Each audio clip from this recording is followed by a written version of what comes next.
let you in? Hello, and welcome to Embodying Mystical Mac. I'm Mac, and if you're new here, thank you so much for joining. If you are returning, thank you so much for coming back today. Oh, and if you're listening on the podcast, thank you so much for supporting that platform.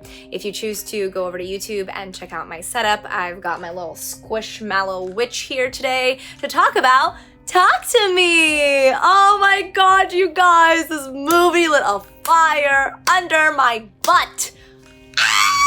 It's so good. Okay. This is gonna be a little rant review, okay? It's gonna be a little rant review. I've seen this movie twice now. I'm so excited about it. I love horror, and the fact that this movie has a $4 million budget, is killing it, and is genuinely a really good movie. It's a good story. It's so good. So I'm so excited to talk about it. As per usual, we're gonna start with a spoiler-free review, okay? If you enjoy, oh yeah, by the way, and I've got my little squishmallow witch here because, like all paranormal horror, it seems, this is a cautionary tale, okay? And we've got myself, a human witch, and Shyla, a squishmallow witch, to let you know, don't be letting spirits in. And if you're fucking with some limbo realm of lost spirits, maybe stop.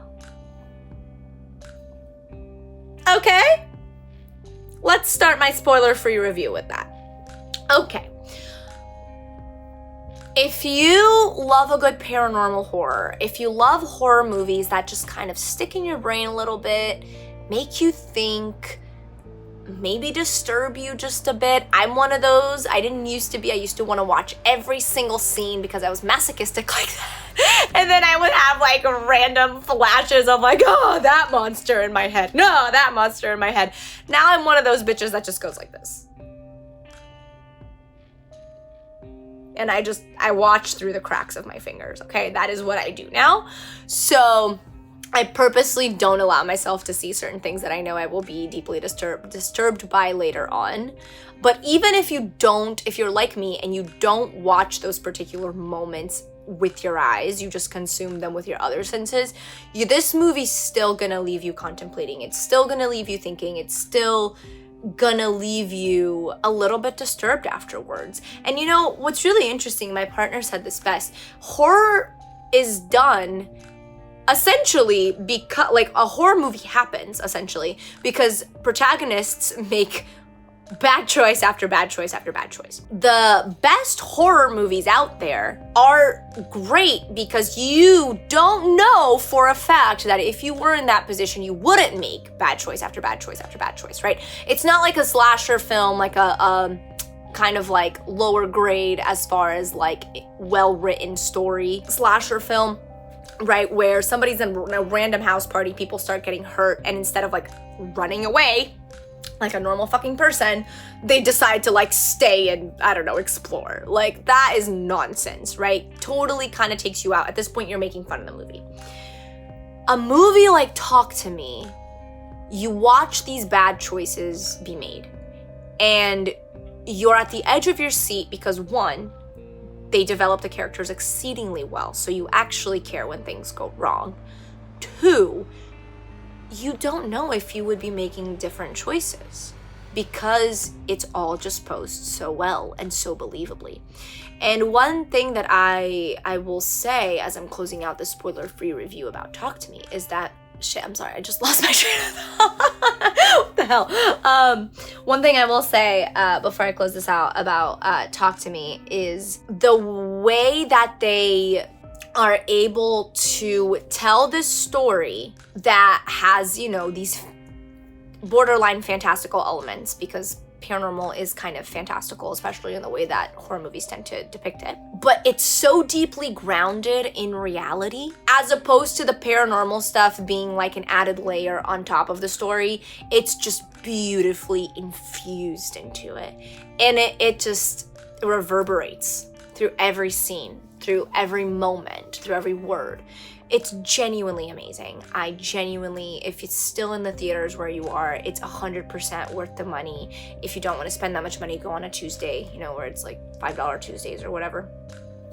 Genuinely worth the money, and you will be supporting a studio that has signed on to the terms that SAG and the WGA are asking for. So you'll be supporting fair pay and conditions for writers and actors, which is unfortunately something you can't really say for most studios nowadays right now in this moment in time. So really amazing. For those of you who don't know, Talk to Me is a horror movie by the Philippou, I believe is their name, brothers. They are a duo of YouTubers, and I haven't really seen any of their videos or anything like that, but people do say that they've done a really good job of taking things that they've already infused into their videos, like, you know, humor alongside brutality and things like that, and they've just elevated to fit cinema, and it really has, like, it genuinely has. It's an Australian film, which is also really, really cool.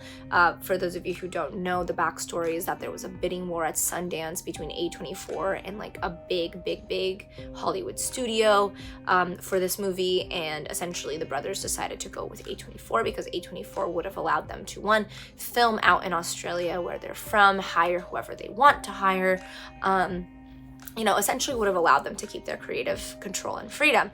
And in spite of it being the riskier option, they went that route because they wanted their movie to be what they wanted it to be. And it was a masterpiece. So let's get into the spoilers. You've been warned. Okay, so just a little bit, if you're somebody like me who doesn't really care about being spoiled on occasion, I'll just go through the plot of it a little bit. Essentially, we follow this protagonist, Mia, who it's the 2-year anniversary of her mother's death that she suspects was an unintentional unaliving, but she doesn't quite know for sure.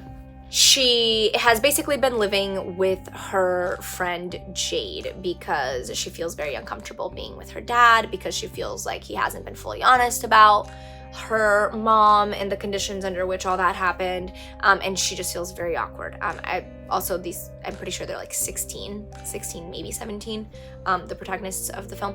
We find her on this day, right, 2-year anniversary, and we learn, oh yeah, by the way, there's like a really insane cold open where some kid is basically, you know, at a house party. He's very disturbed, and his brother is trying to get to him, and his brother gets to him, and he's obviously very disturbed, and he's trying to, like, not the brother, but the one who is disturbed, the brother's trying to get him out of the house, and he gets really mad because everybody's filming instead of, you know, giving a shit that this kid is, like, obviously very mentally unstable. So anyway, while the brother is, like, trying to get everybody to just put the fucking cameras down and everything, he loses sight of his brother for a little bit, and all of a sudden, like, and by the way, this cold open is done beautifully. It's like one take shot. It's so good, really immerses you in the experience.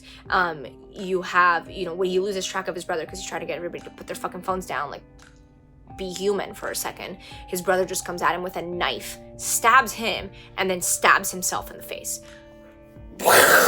Okay, whoa. And then we catch up to Mia, and it's the 2-year anniversary of her mom's death, all this stuff, and there are these, like, social media videos going around of this, like, party trick that people are doing at house parties with this these two people that they know well from school, Joss and Haley, where they're essentially getting, like, demonically possessed. And, you know, her friend, Mia's friend, Jade, is like, that's fake, yada, yada. And Mia's really curious. She's like, come on, like, let's go to the party. And when Jade basically is like, no, like, we're not going to do that, yada, yada, Mia, like, basically, like, kind of guilts her a little bit and is like, well, it's my mom's 2-year, like, I need to get out and, like, you know, forget about it. So they go to the party. And Jade's brother ends up going, Riley, and he's 15. So he wasn't originally gonna go, but essentially he kind of blackmails her into being able to go because she forgot to pick him up from hanging out with friends or whatever, and he threatens to tell mom. So they go. Long story short, Mia ends up doing the party trick is there's this ceramic hand. It's supposedly the hand of a medium that was cut off and then embalmed. and then dipped in ceramic, and it's got a bunch of writing on it. My theory is that it says, talk to me and I let you in a bunch of different languages, like for how many times it's gotten around. And essentially you hold the ceramic hand, can't shake my own hand, but you hold the ceramic hand, and while you're holding it, they'll light a candle, and then you get strapped to a chair, and then you hold the ceramic hand, and then you say, talk to me. And when you say, talk to me, you see whatever lost spirit from this limbo realm that's attached to this hand, and then you go a step further, you say, I let you in, and it possesses you. Now, there's a rule about this party trick, and it's that it can only go for 90 seconds, because if it goes for any longer than 90 seconds, the spirits may want to stay, you may continue to see them. Bad news. I mean, already, the whole thing, Shyla and I know, any witch worth her salt knows that it is bad news to one, F with lost limbo realm of souls.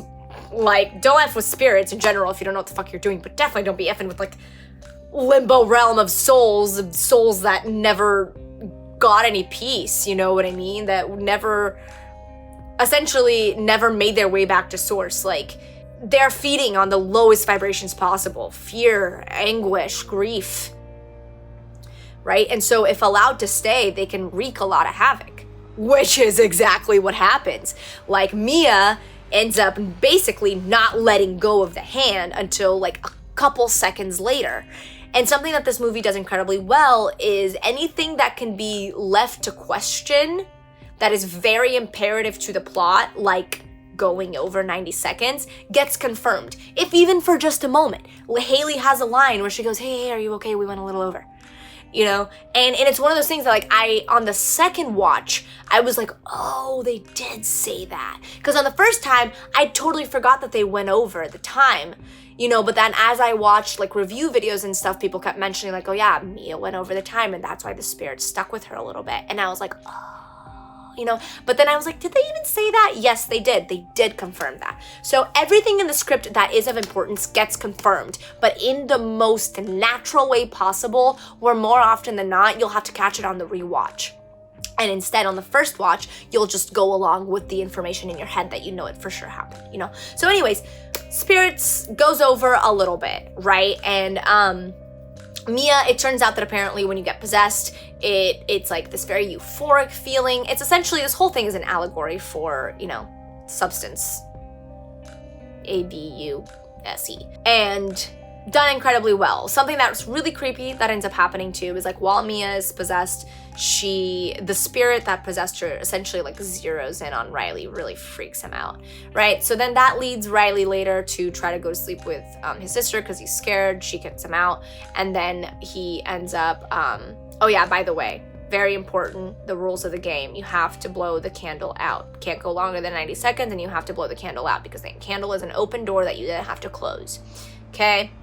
Which, yes, in, like, Wiccan principles and things like that, like, yes, a candle can be used as a doorway. So I thought that was a cool little thing. Later on, Riley gets scared and ends up sleeping, you know, in the same bed as Mia in the guest room. And Mia's obviously like a second sister to Riley. They end up having this conversation where Mia discloses that she has this reoccurring nightmare. Oh yeah, she asks Riley, like, are you gonna get nightmares because of what happened? And Riley's like, no, I don't get nightmares. And Mia's like, yeah, I do. And he's like, well, what do you get? And she's like, well, this nightmare where I look in the mirror and I just don't exist. I don't see my reflection. I just don't exist. And that ends up coming back around and meaning something. So long story short, so I can wrap up this, like, plot thing, they end up wanting more of the hand, so Jade ends up hosting them to do it, and of course, you know, they're having this grand old time. The montage of the party is actually one of my favorite parts of the movie. Really interesting to me. I'm still cringing up a storm because I'm like, how are you guys even doing this? Like, the spirits you're looking at just look like you should not be fucking with them. But anyways, whatever. You know, and then Riley, someone who they have developed intentionally in the movie to be someone who doesn't get fazed by peer pressure, all this stuff, decides he really, really wants to do it. Jade is obviously so not into it. She's like, no, this is not for you. You're 15, yada, yada, don't do it. It ends up being Mia that kind of, like, cuts a deal with Joss and Haley and is like, what if he just does it for 50 seconds?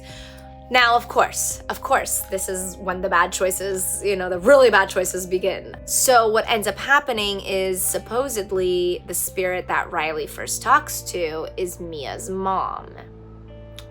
Now, I believe that it was actually a dark spirit, because I don't believe that unaliving just all of a sudden deems you a lost soul.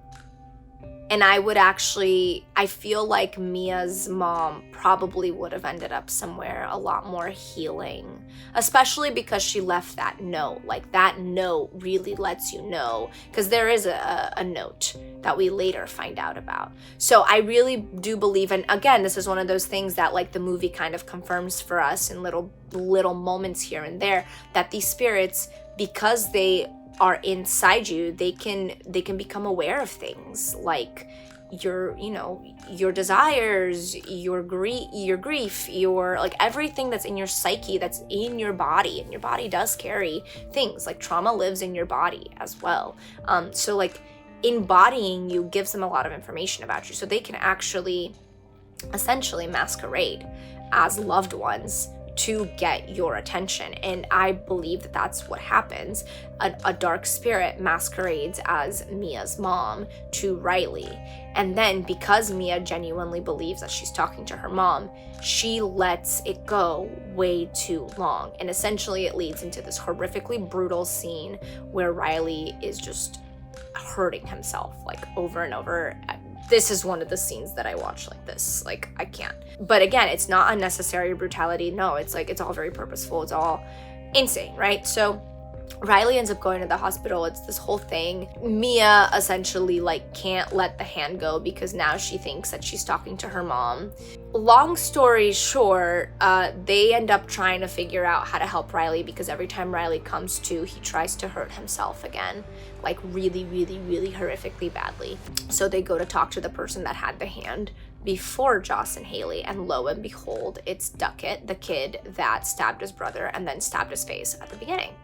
And so they talk to Cole, the brother, and he basically says, like, if you just stop doing it, the spirits will leave your body. You just have to give it time, which again, another allegory for substances, right? Like, if you just can get away from them long enough, your body will purge and heal. And in certain cases, I mean, I'm not going to get into the intricacies of different substances and how to wean and this and that, whatever. I am aware that there are certain substances you do not want to quit cold turkey because that can actually be fatal. However, in the loose allegory, this is kind of, the deal. And that's what he tells them. Like, if you just stop it, they will go away on their own. I promise you. Like, if you just stop it, they will go away on their own. And so after this conversation, they have this, like, Mia has this thought of, like, did we ever blow out the candle for Riley? And they're like, I don't know. And so they do it again in the hospital with Riley to then blow out the candle. Now, of course, Riley's not responsive, so Mia ends up doing it on his behalf. And this is when we get one of like the craziest twists of the story. Not necessarily twists as in like, oh my God, plot twist, don't know what happened, but just twists as in like, I had no idea that we were gonna get this perspective. All of a sudden, there's this little girl at the spirit end, and she goes, I let you in. And then Mia gets to see, I don't know, this like demonic realm where like Riley's body seems to be getting like grabbed at by like a bunch of different, spirits at the same time. It's very traumatic and stuff. Now, I believe that this is the spirits manipulating Mia into, potentially ending Riley's life so that the spirits can then have him, because it does seem like they zeroed in on him. So anyhow, that's all very freaky. It pretty much like, it picks up super fast from there. Like, Mia can't stop using the hand, so much so now that like she's convinced that the spirit is her mom. There's actually something very like in the beginning of the cold open, there's something that Duckett even says something about, like, Pop says this, and Cole is like, Duckett, Pop's dead. So obviously there's a correlation here of people that have a very hard time not going overboard with this hand, and people who have like essentially a reason to seek out spirits in the afterlife, right? Like, Mia thinks that she's got a piece of her mom back, and that is everything to her. So when her dad tells her about the unaliving note that was left, she doesn't even believe him. And she ends up basically becoming a mess. She ends up almost fatally hurting her dad. She ends up almost throwing Riley into oncoming traffic. And there's something that the spirit says in the last sort of possible moment kind of, I think, pulls Mia back to reality just a little bit, and she stops what she was doing, and it's left unknown whether she jumps into traffic or if she gets pushed into traffic by either the spirit, or which then would just look like her jumping into traffic, or if Jade ends up pushing her into traffic to save Riley. I don't think that that's what ends up happening though. And so she gets hit, and then she gets up, and then this is the trippiest part of the whole movie for me, and she, finds herself back in the hospital. She sees time progress. Riley's getting better. They all leave. Her dad also seemed to get better because it's assumed that there was an ambulance sent to him. And we basically just get to this point now where Mia is just, she gets to this mirror and she realizes she can't see her reflection. So that comes back around. So she's obviously very freaked out. And then all of a sudden it's all just dark. And then you just see this light. And at first you can't quite tell what it is, and then you actually realize that it's like they're lighting behind Mia's profile. And then, her face turns towards the light, and then lo and behold, she finds a candle with now a human hand. And she holds it, and she is now the lost spirit.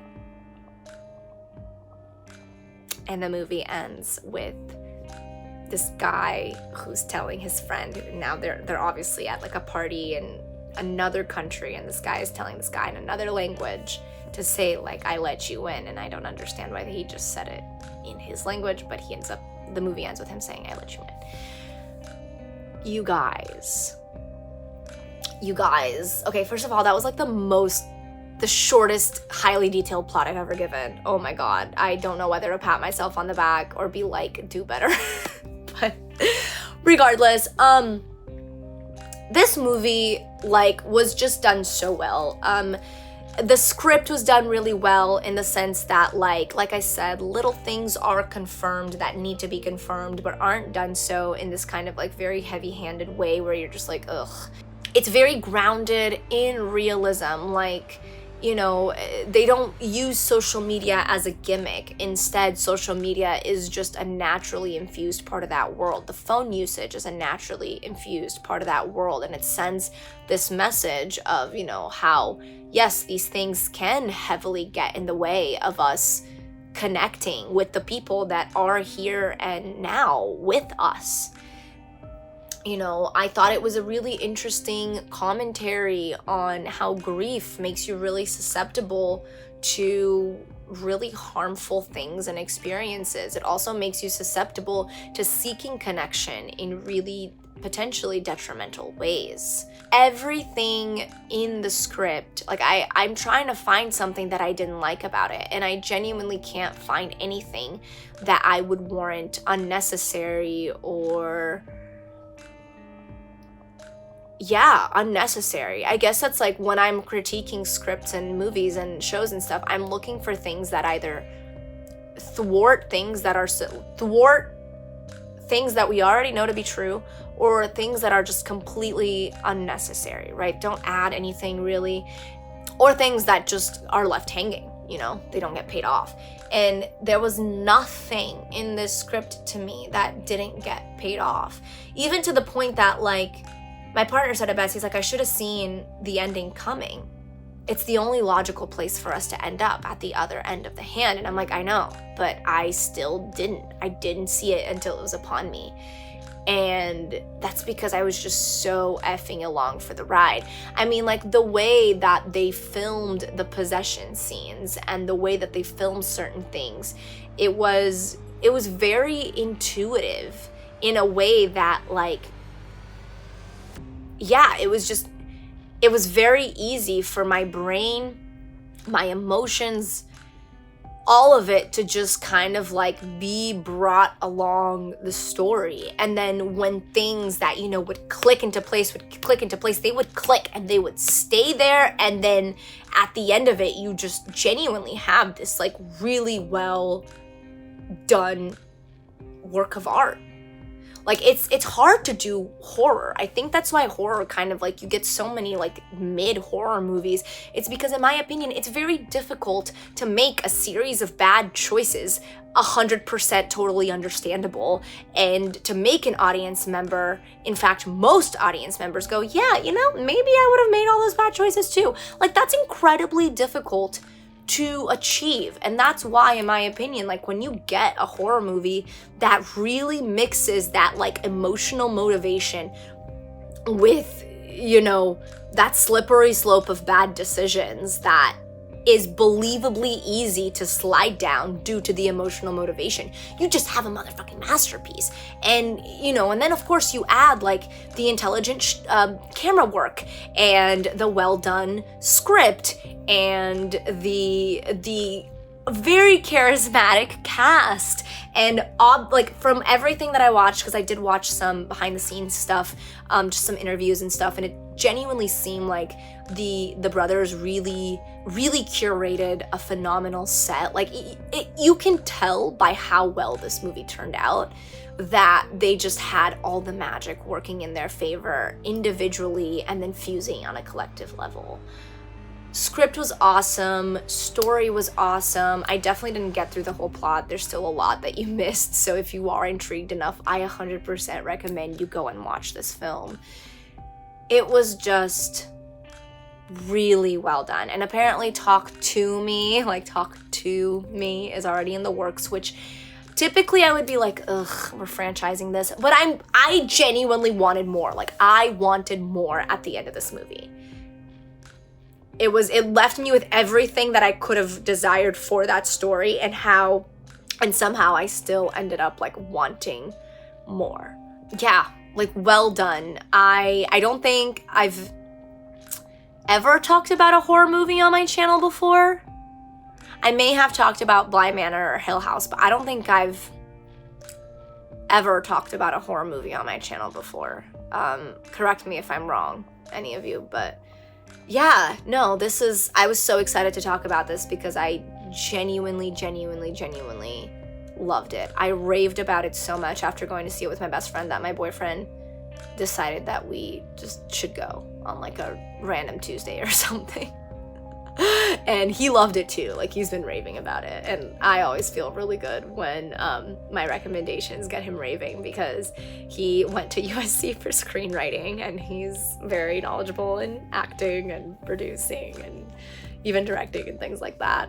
So this is where our past interests kind of like align in that way. And you know, I know that I value my opinion as someone who is very aware of how films are made and what it takes and things like that. But it warms my heart even further when someone like him that I know is equally aware of all this stuff, if not even a little bit more than I am, takes one of my recommendations and really just gets super excited about it. So yeah, thank you so much for making it to the end of this video. I really do hope you go see Talk to Me, and if you don't go see it while it's in theaters, because it probably won't be for much longer, I hope you do end up supporting them financially by either renting it or buying it on Amazon, YouTube, like whatever, because they really deserve it. Like they really deserve it. I loved this movie. As a horror fan for life, this movie it gave me everything that I'd been missing from horror movies lately. So I'm probably just gonna rewatch Talk to Me if I want to watch a horror movie in the near future. But yeah, if you made it this far, thank you so much. I really appreciate it. Consider liking the video, consider subscribing to the channel, and clicking that bell, because I do post regularly, but I don't post on a schedule. Also, please leave a comment. All of the stuff that I just mentioned really helps this channel grow, helps this video reach more people and helps me become a financially independent content creator, which is my dream. So thank you so much for contributing to it. If you want to contribute financially a little bit more, or not more, but rather in a different way, you can go ahead and send me a Venmo. You can book a tarot reading. You could also check out either of my 2 affiliates down below in the description. And yeah, thank you so much. If you want to follow me on social media, I am at Embodying Mystical Mac. Pretty much everywhere. I'm mostly active on Instagram, so check me out on there. And I really appreciate you. I really do. If you're wondering about this new setup, I think this is what it's gonna be. So let me know what you think. Yeah. And if you have seen Talk to Me, let me know what you thought, because I'm just dying to talk about this movie with other people who have seen it. So yeah. Okay. Stay mystical, stay grounded, and don't be fucking with spirits, okay? Unless, like, that's your jam and you know how and you're knowledgeable and all that junk and you're not effing your life up because of it. But do not be fucking with spirits in some limbo realm, and definitely don't be letting them in, okay?